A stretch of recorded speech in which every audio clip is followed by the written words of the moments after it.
ఓట్లు దండుకున్నటువంటి కూటమి నాయకులు అధికారంలోకి వచ్చిన తర్వాత వెంకటేశ్వర స్వామి ఆలయాన్ని ఎంతగా దుర్వినియోగం చేస్తున్నారో, భ్రష్టాచారం పట్టిస్తున్నారో లోకమంతా కూడా అర్థం చేసుకుంటున్నది. నిన్న పాప వినాశనం డ్యాంలో తిరుమల చరిత్రలోనే మొదటిసారిగా బోటింగ్ జరిగింది. దానికి సంబంధించి మొత్తం ఒక్కసారిగా వార్త బగ్గుమనేలో సరికే దాని మీద ఎలా వివరణ ఇవ్వాలనో అర్థం కాకుండా అటవీ శాఖ సిబ్బంది బోటింగ్కు సంబంధించిన ట్రయల్ రన్ జరుగుతున్నది అని చెప్పినట్టుగా తెలుగుదేశం పార్టీ మద్దతు పత్రికలే చాలా స్పష్టంగా రాసినాయి. ఫారెస్టు అధికారులు ఈ రకంగా ఇక్కడ పర్యాటక క్షేత్రంగా మార్చాలన్న ఉద్దేశంతో బోటింగ్ ట్రయల్ను నిర్వహించటం జరిగింది అని వెంటనే దాని మీద దుమారం లేచే లోపల దాని మీద ఫారెస్ట్ జిల్లా అధికారి అయినటువంటి వివేక్ అనే ఆయన జిల్లా అటవీ శాఖ అధికారి డ్యాంలో చట్ట వ్యతిరేక కార్యక్రమాలు జరుగుతున్నాయి కనుక, సమాచారం అందింది కనుక మేము తనిఖీల కోసమని బోటులు వాడినాము అని ఆయన ప్రకటన అమాయకంగా ఒకటి వదిలినాడు.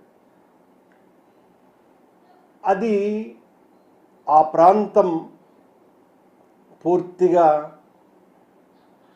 తిరుమల తిరుపతి దేవస్థానాలకు సంబంధించిన అటవీ ప్రాంతం.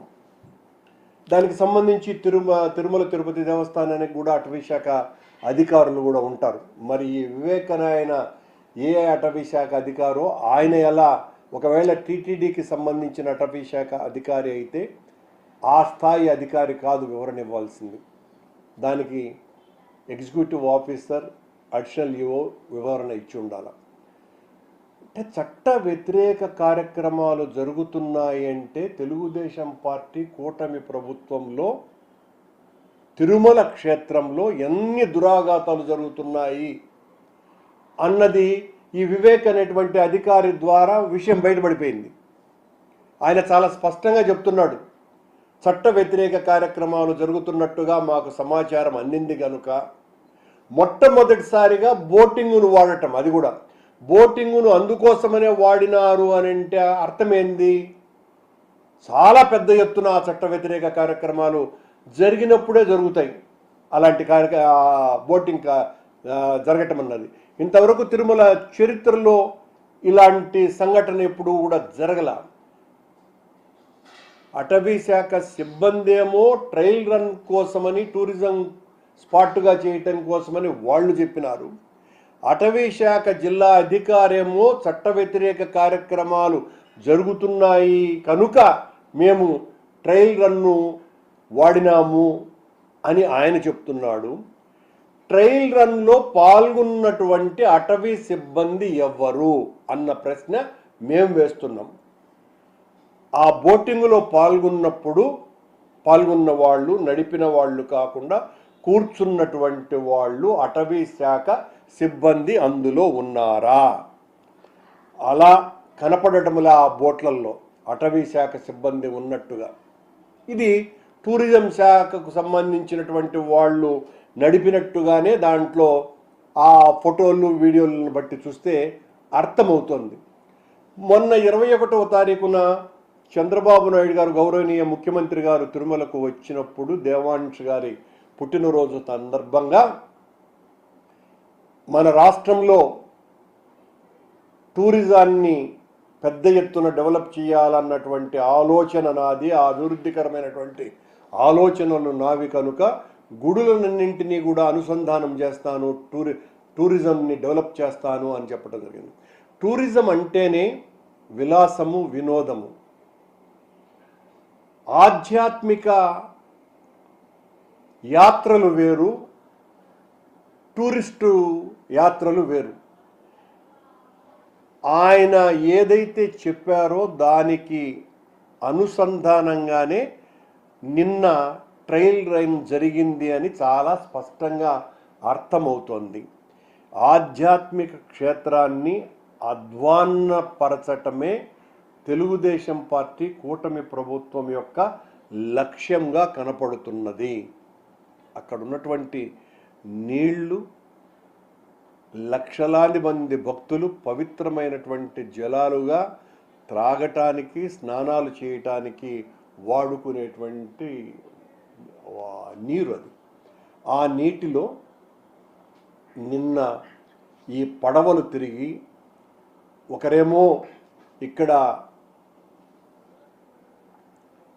టూరిజం కోసమని ట్రయల్ రన్ను నిర్వహించినామని ఒకరు, కాదు చట్ట వ్యతిరేక కార్యక్రమాలు జరుగుతున్నాయని సాక్షాత్తు జిల్లా అధికారే, అటవీ శాఖ అధికారే ప్రకటించటం వెనుక ఏ మతలబు ఉంది అన్నటువంటి విషయం తెలియాల. మతలబు కంటే ముఖ్యం ఆధ్యాత్మిక క్షేత్రాన్ని ఎంత సర్వభ్రష్టుత్వం చేస్తున్నారు అన్నదానికి ఇది ఒక పెద్ద ఉదాహరణ.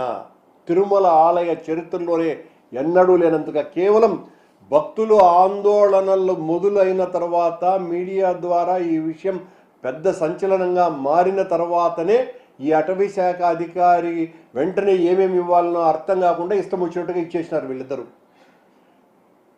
చట్ట వ్యతిరేక కార్యక్రమాలే జరుగుతున్నాయి అని ఆధ్యాత్మిక క్షేత్రం మీద ఈ రకంగా మాట్లాడినటువంటి జిల్లా అటవీ శాఖ అధికారి మీద చర్యన తీసుకోవాలా, లేదా ట్రయల్ రన్ నిర్వహిస్తున్నాము అని చెబుతున్నటువంటి అధికారుల యొక్క ఆంతర్యం ఏంటో అన్న అర్థం చేసుకోవాలా? ఈ ట్రయల్ రన్స్ అన్నీ కూడా టీటీడీ అధికారులకు తెలియకుండానే జరిగినాయా, తెలిసి జరిగినాయా అన్నటువంటి వివరణ executive officer, chairman, additional EO ఇవ్వాల్సినటువంటి అవసరం ఉన్నది. ఏది ఏమైనా ఆధ్యాత్మిక క్షేత్రం యొక్క ఔన్నత్యాన్ని దెబ్బతీయటంలో తెలుగుదేశం పార్టీ అగ్రగామిగా ఉంది అన్న దాంట్లో ఏ రకమైనటువంటి ఆందోళన లేకుండా దీని ద్వారా అర్థమైపోయింది. దీనికి మీద పూర్తిగా కాషాయాంబరం ధరిస్తూ అప్పుడప్పుడు ఆయన ఆ ధర్మ పరిరక్షణ కోసమనే నేను సనాతిని అని నిరంతర ఘోష చేసేటువంటి పవనానంద స్వాముల వారు వివరణిస్తారో, ప్రకటనిస్తారో, విమర్శ చేస్తారో, దాడి చేస్తారో ఏదో ఒకటి ఆయన నుండి రావాల్సినటువంటి అవసరం ఉన్నది. గత కొద్ది కాలంగా ఇలాంటి సంఘటనలు తిరుమలలో అనేకం జరుగుతున్నా కూడా పవనానందుల వారు ఎందుకు మౌనం దాల్చినారో కూడా జనం అర్థం కాకుండా ఇబ్బంది పడుతున్నారు. సనాతన ధర్మాన్ని మౌనం ద్వారా సాధించాలనుకుంటున్నట్టుగా భావించాల్సి వస్తుంది. సనాతన ధర్మం మౌనంతో సాధించటము అంటే అది సాధ్యం కానటువంటి చర్య అన్న సంగతి కూడా పవనానంద స్వాముల వారు గుర్తుంచుకోవాలా. ఇంత ఘోరం జరుగుతోంది కొండ మీద, దీని మీద మీరు నోరు మెదపవలసినటువంటి అవసరం ఉన్నది అని వైఎస్ఆర్ కాంగ్రెస్ పార్టీ డిమాండ్ చేస్తున్నది.